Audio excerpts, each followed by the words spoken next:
I want to introduce our next guest. Ryan Graves is the SVP of Global Operations at Uber. He's actually the first employee, originally CEO, through a tweet, which is an interesting way to get a job.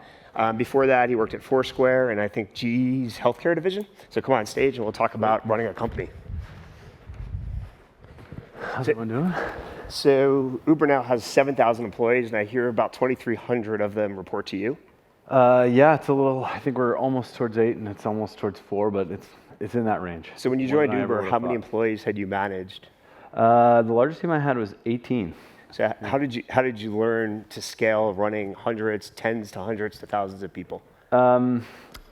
Right into it. Let's see here. How did I learn this? Softball questions first. I just take the approach like every day there's going to be new problems, and by thinking about them as just an exciting new problem to solve, it kind of forces you to stay ahead of what the next one is, I guess. I think there's some, like, if there's any strength that I have kind of naturally that I hadn't learned, had been my ability to kind of work with different types of people and understand kind of how people work and just connect generally. And so I found that just by focusing on those things that I enjoy and connecting with different people and understanding like their potential in different areas, it set me up well to kind of see who is going to be able to take on the next challenge. And so, whether it's 18 people or whether it's 3,000 plus, I'm not really working with 3,000 people. It's always just been about the core team, and it's what makes me not, and maybe this is naive, I don't know, but maybe naivety has got me here. So the reality is, like, if I stay focused on that core group of people, probably 2 layers of management away, it can be 10,000. And it doesn't. I'm not super nervous about that, because I feel like once at some stage past that core direct report level, you can't do much. And so if you're pouring everything into investing in that team around you, that's all you got. Sure. So I think that's how it's been able to scale, just by focusing on that small core. What are the key ingredients you look for when you're recruiting people for your core team? People's interest, for lack of a better term. Like, I've found that the individuals who know themselves the best become the best managers. There's folks who you can flush out in an interview whether or not they're actually interested in the experience they're going to have and what their career path will be and how are they going to be successful. And then there's other folks who are interested in, how big is Uber going to be and what potential outcomes for Uber could there be, and how would those outcomes affect them. And so you just have to dig in, like, why are you doing this? What are you here? What's made you successful to date? And you want somebody who's motivated by the right things. And so if an individual brings a lot of their own baggage, I know that a lot of my management time is going to be dealing with their baggage versus dealing with the core problems of the business. So because we're a fairly young team, and so there's a lot of folks, myself included, learning this concept of a career, and when they're heart set on this career and getting it right as the people around them told them it should evolve, all of a sudden they're like thinking about the wrong things, not focused on the core business. So that's one thing. If you know yourself well, it gives me a lot of confidence. How do you know when it's time to make a change? Like, so some people, are thriving for a while and then the business needs change or the roles change. What's the criteria you use to know when, you need to hire somebody different, you need to move them to a different role, you need to, displace them a bit?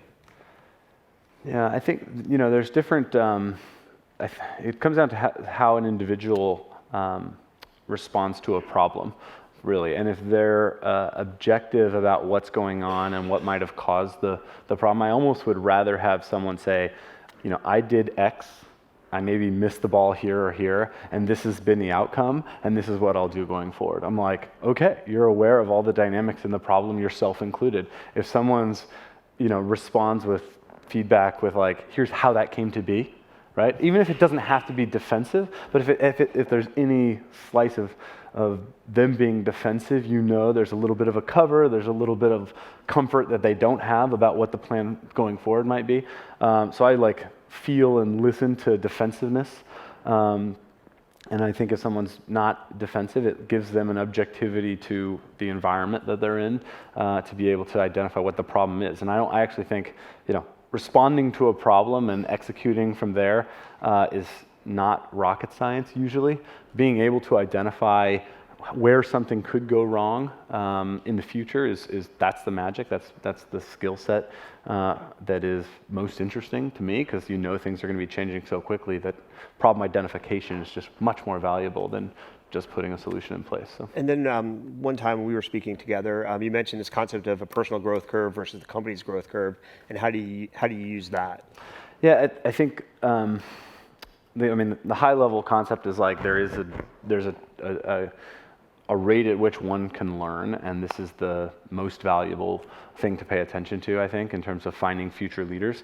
And there's a rate at which companies are growing, and at some point in time, the company might grow faster than the individual. And I think this is the case when Zuck is sweating on stage, and then I think his growth curve changed. And anyways, I think if you're aware of what yours is, that's a good place to start.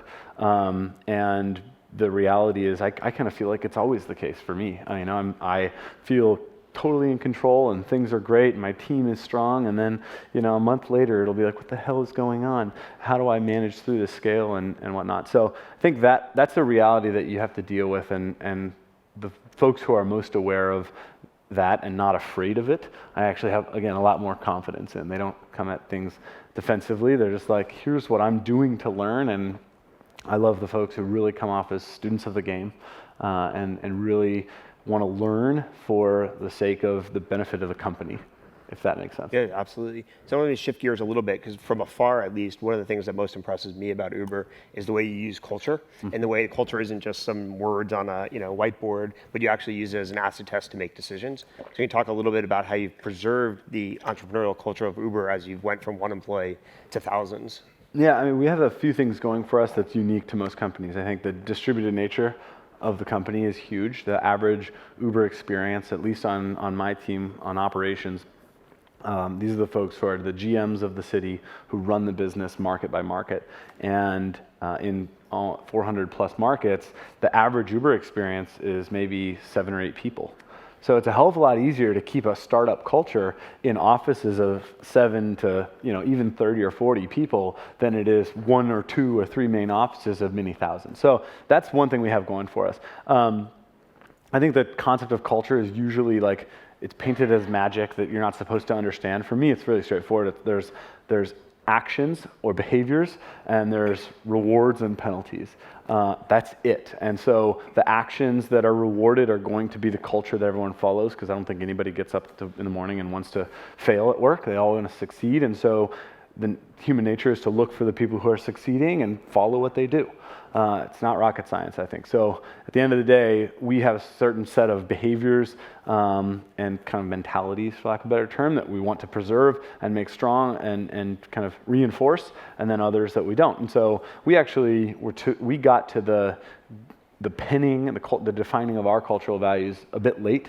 And over the course of the last year and a half, we've really anchored them. We've shared them broadly. We had a company offsite that Travis did a long presentation, and we went deep into them, and now we have them built into process, from recruiting to performance management, literally throughout. We've stolen Amazon's Bar Raiser program. It's called Bar Raiser program, and it's working. So at the end of the day, I think I try to simplify it and then build it into our process, and it's working pretty well. What do you think the most important, or what's your favorite, sort of mental framework or mental, sort of approach that's part of your culture? What is the? Well, so I when I was a CEO, as you mentioned, and Travis and I had a conversation about kind of partnering up on Uber, and I knew what that meant for me in terms of role, and then I actually spoke with Arrington, and the title that Arrington decided to go with was Uber CEO, super pumped to be replaced. And thanks, Michael. So at the end of the day, like my definition of super pumped is like there are ups and downs to anything in life, and I just like to take an optimistic view, and I'm pretty excited about what I do every day, and so I just bring that attitude. And so actually super pumped is one of our values, and we have to coach that it's a serious thing, even though it's not a word, and people generally buy into it. And I think that you'll see it throughout our culture, the people who come to a problem, even in a very dire situation, with a sense of optimism and kind of an entrepreneurial like ability to take on anything and solve problems. It works well. So that's probably that's the value I resonate with most. As far as frameworks, I mean, I think that if you want an outcome to be a value, a culture that is consistent, I think building it into the process early on, and it can't not be in the interview process and how you evaluate candidates. It just has to be core. So we share our values now with all candidates and actually have them riff on what they identify with, and instead of it being like under the covers, let's see which ones they touch on, let's put it all out there and actually have them talk about it, and they choose the ones that resonate. Just like I've just chosen Super Pumped. So sure. So it's like on the flip side, Super Pumped is something like Fierceness. Is that still officially one? It's not officially one anymore, but it's built into a number of values around how we communicate and how we make decisions, and kind of long-term thinking of our business. We have a value, be an owner, not a renter. And so it's really about taking the long term and kind of thinking about the company's interest first over one's self-interest. And so yeah, there's a number of them, but. And then when you do like reference checks and stuff, do you like reference check against that like sort of checklist of values? So if it's to get specific, if it's an internal team, we still will. On a lot of the hires I'm doing, there'll be a firm that we're working with, and it's hard to say, hey, we want you to use these criteria. But as much as possible, we try to think in that structure, that framework, and frankly, it's still, given it's only been, probably 9 or so months as we've really hammered these in, we're still training ourselves, myself included, on making sure that they're kind of a starting point or a foundation of these decisions around people. Cool. Another topic you alluded to that's of interest to a lot of people here is centralized versus decentralized teams. Mm-hmm. Something everybody, at some level of scale has to deal with. Obviously, Uber has both. How do you think about what should be centralized and what should be localized? It's a tough one because obviously there's ups and downs with all of them, right? There's the empowerment of being decentralized, and then there's things that happen from being over distributed that put you in a tough spot. And so you're constantly finding the balance. Pretty early on, we have a team called PRO, stands for Process, Resource, and Optimization. And so it's really the brain of our operations that essentially builds playbooks and builds standards in a way that they should feel very empowering, right? It's not the cops to check if you're doing it right. It's the true resources. We have specialists on each role that more or less do hands-on training for new folks coming in the door on each one of our roles. So we've kind of identified that this was going to be a reality with our structure, and make sure there's a team that resources that and pushes that as far as possible. With that said, we're big, and there is a management structure that is starting to have to be built. We're investing a bit more into regional hubs and these sorts of things. So in order to get scale quickly, we had a launch team that has been written about a bunch, and we've invested heavily in that, and now we're ensuring that as those offices that start as 3 people start to scale up, they have the resources they need, and there's certainly an efficiency element to making sure that we don't build all of those things in every city. And then you multiply that by you're in like 50 some odd countries, so there's an international layer 68, I think, is the number of countries. So, then you take that by mega region. So we've standardized how we think about the world. There's cities, sub-regions or countries. For small countries, take in Italy. And then there's a region, think Western Europe, and then there's a mega region, think EMEA. And so we think about it in different layers. And then a mega region like EMEA is going to look different than the US or China, which is single language, very focused. I think there's 44 languages which we operate within EMEA. So it's depending on the mega region, it has its own set of resources, and we don't try to treat them all the same because they're very different. And so you created this from scratch. You didn't like follow someone's playbook and said, well, Salesforce did this or Apple did this. No, I think that's one of the things about us at Uber that we've rarely said like, that's how this looked, let's do it that way. It's always like ground up, understand the details of a problem, and make sure to respect the nuances of those details. So we have a cultural value. This is going back to the framework. called Celebrate the City. And so Celebrate the City can be understand literally the dynamics of a city. Why would a transportation solution in New York City be the same as San Francisco? It's just not. Don't try to apply it. But there's a kind of a parallel meaning to Celebrate the City, and that is, every city is very, very different, and every problem is very, very different. So when I think Celebrate the City, the lesson that I'm typically trying to teach is not literally about a city, it's about a problem. And if you're the leader and you want to celebrate the problem, then you better understand that problem. You better get on the ground, literally, and understand the lowest layer of detail in order to really build the right solution from the ground up. So we use that parallel all the time, and I think it's served us well in terms of not just copying, because we got into a place where there wouldn't have been many people to copy, and that ability to just take organically, start at the core of an issue and work our way up has put us in a good position. Another thing that Uber does that's pretty interesting to many, a lot of people, is you obviously have multiple initiatives going on at the same time. You have experiments and food delivery and various other projects. Yeah. How do you think about those sort of options versus your core business, which is clearly doing quite well? Yeah, I mean, they're one of the things that I spend a decent amount of time on is just bringing focus to those. So while there are a ton of fights or a ton of challenges or whatever you want to call them going on, I still feel very comfortable how focused we are on the core business. There's so much opportunity there. There's so many cities that need help in regards to how their transportation works. And as we've reached scale in a number of places and seen the positive impact we can have on a city, it's almost like I feel obligated to make sure that other cities have this same opportunity. And so, Cairo is one of our fastest growing cities in the world, and I never would have expected it. And there's a number of cities like that where we first launched saying, look, we want to operate here. We have a strong team to run the business, and it just has taken off. And so, as we start to have that impact on the cities we operate and a number of drivers that can have economic opportunity that we never would have thought we would be able to have that impact. Now there's an obligation to our scale is kind of how I feel about it. So I don't know if that answers. Yeah, I got off from the one, core of the question. one other dimension of Uber that at least got some press in a kind of a perverse sense recently is you have an incredibly high retention. What steps do you, everybody here, in a very hot market. You mean employee retention? Employee retention. Yeah. And I said perverse because someone criticized their employee retention, which is a little weird. But in any event, are there active steps you take at Uber that lead to this high retention, which everybody would love to have? Yeah, I mean, obviously there's a benefit to that. I think we very closely manage kind of regretted and non-regretted attrition, and so I think that regretted attrition, obviously bad. Non-regretted is something that I want to make sure we stay strong on.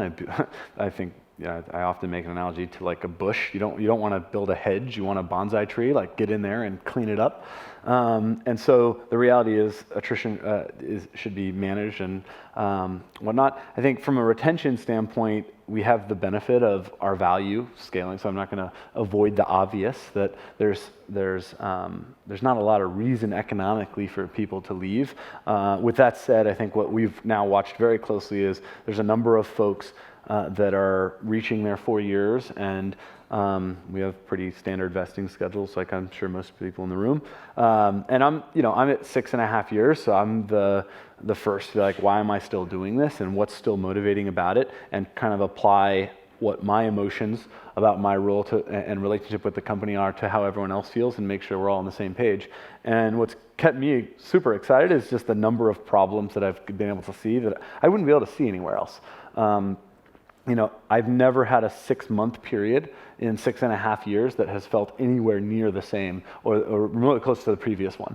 And I think that the people who have certainly been here for 4 years now have some wealth in the company, and their ability to impact that and see problems that not a lot of other companies out there would give them that opportunity to see is what needs to be celebrated.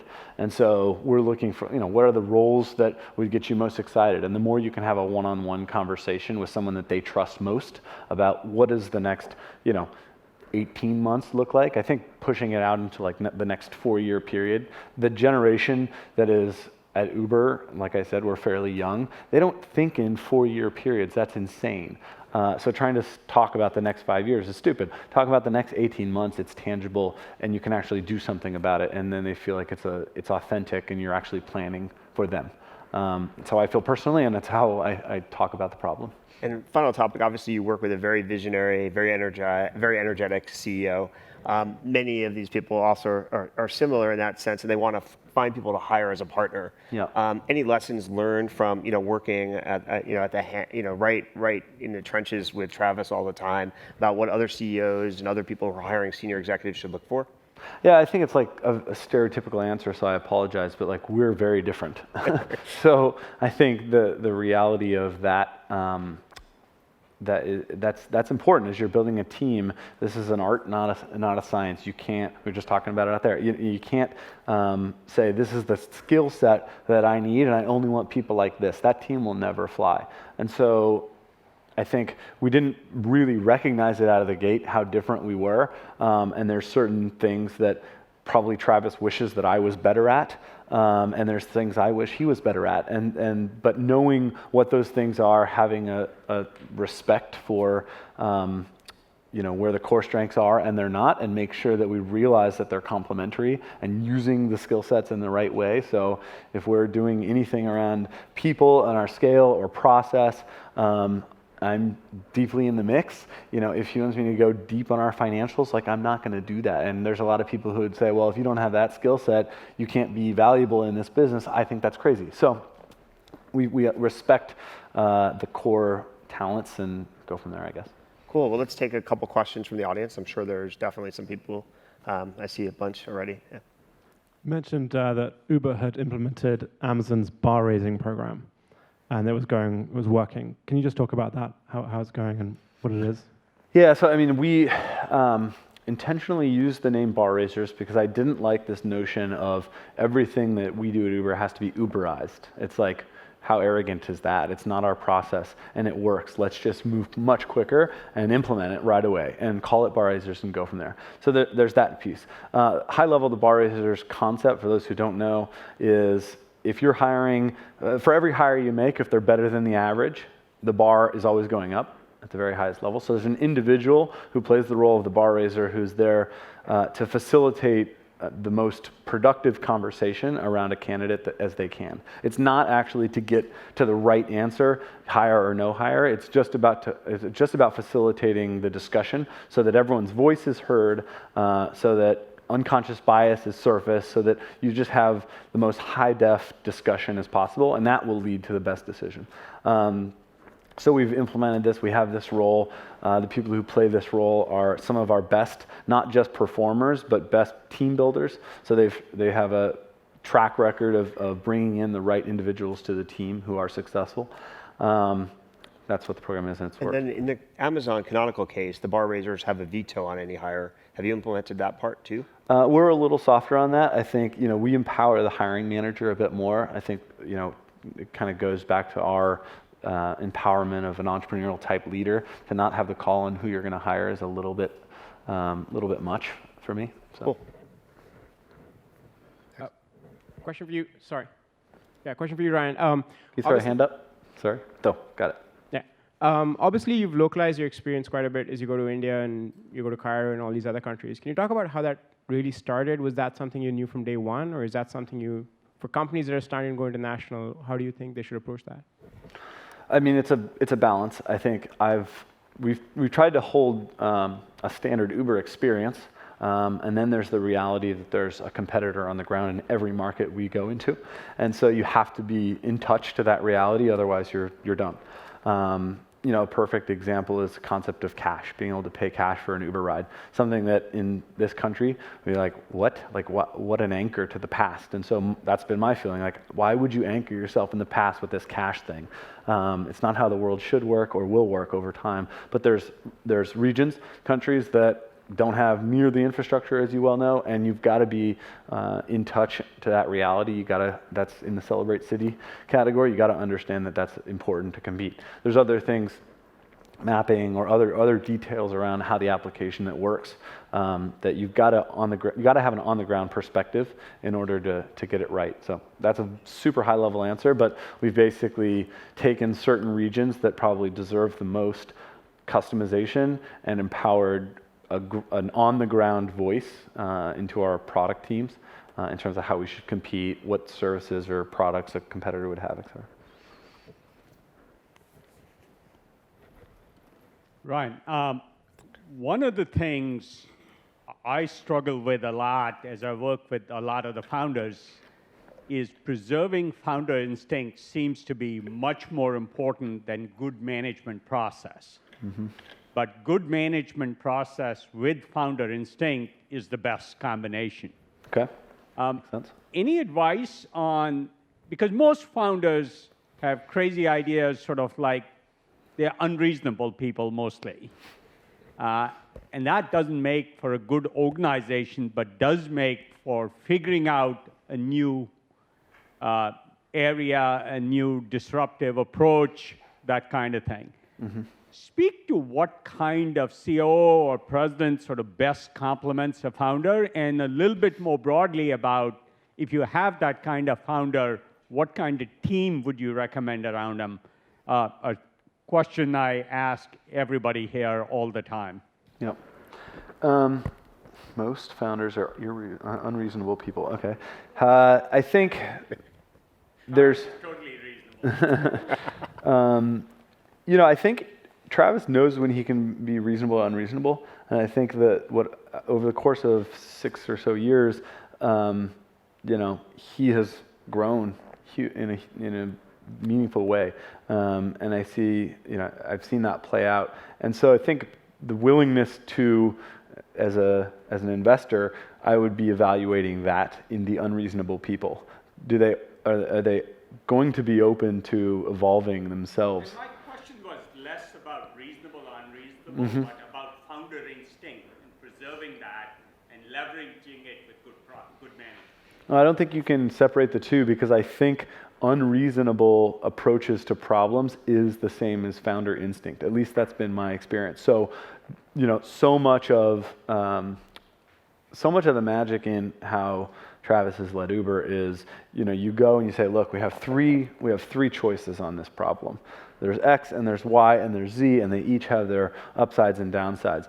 And he's like, but what about this one? No one ever thought about this one. And we're like, oh, that's interesting. So it takes some mix of the obvious choices. So that's where I would say, the unreasonable is either, no, you can get it done that fast, go get it done, or it's, you actually missed one of the choices here. And I think when you say founder instinct, that's the thing that comes to my mind first, is when you're actually approaching a decision or a problem, taking a different view of that problem. On the team side, and how best to complement that approach, I think it's probably, my initial answer was going to be around how do you take an individual who's a founder or CEO, and are they open to someone who is very different? Because, by the way, it's not like when you put two people who are very different together, they're always going to agree. So you need to be comfortable with the confrontation that comes with those differences. And I think, we have an approach. We actually celebrate this concept of toe stepping. I don't want to step on your toes because it's like that's not going to work here. At Uber, there's a ton of toe stepping, but it's actually a celebrated process. And so I pipe up all the time and I'm say, that's wrong, that's a problem, this is what we need to be careful of. I know it's going to annoy him or anyone else in the room, but we actually celebrate that kind of debate. And because of that, it happens at every level of the organization all the time. And as long as it can be done respectfully and productively, you get the right discourse going that usually results in the best outcome. Great. I think we have time for one question over there. Hey, Ryan, how are you? Well, thanks. So you mentioned before a whole bit about retention, and I think a lot of us making sure in a very, very competitive market that we're retaining our employees. One of the things that stands out for me in the situation that you guys are in is that you're getting to a point where you have a bunch of employees that are getting to year 4 that you alluded to. What are you doing operationally to try to retain those folks? Is it besides the spirit of Uber, the culture, and so forth? Are you putting specific initiatives in place, be it additional stock grants or some sort of look at their career relative to new roles that they could go into within the company and so forth? How are you tackling that as you become more mature and scalable company? Yeah, I think there's the reality around liquidity and then the wealth that's built up in people who have been around for that long and their contributions to the company. We do have a program that we're working on in terms of those people. I'm not going to go into those details right now. It's kind of some secret sauce.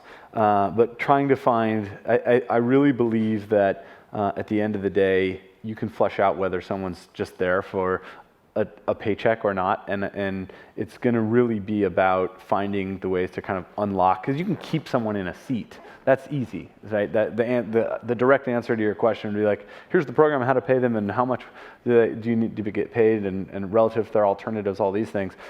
Keeping in a seat's easy, but keeping them operating at full capacity with their heart really still in it is not at all an easy answer. So I think that's where it really does come down to an individual relationship. I think that you can't, people don't leave jobs, they don't leave companies, they leave bosses. I've heard that somewhere and I see it play out every single day. And so it's about getting ahead of, from a people ops or HR perspective, which works for me and I am involved closely.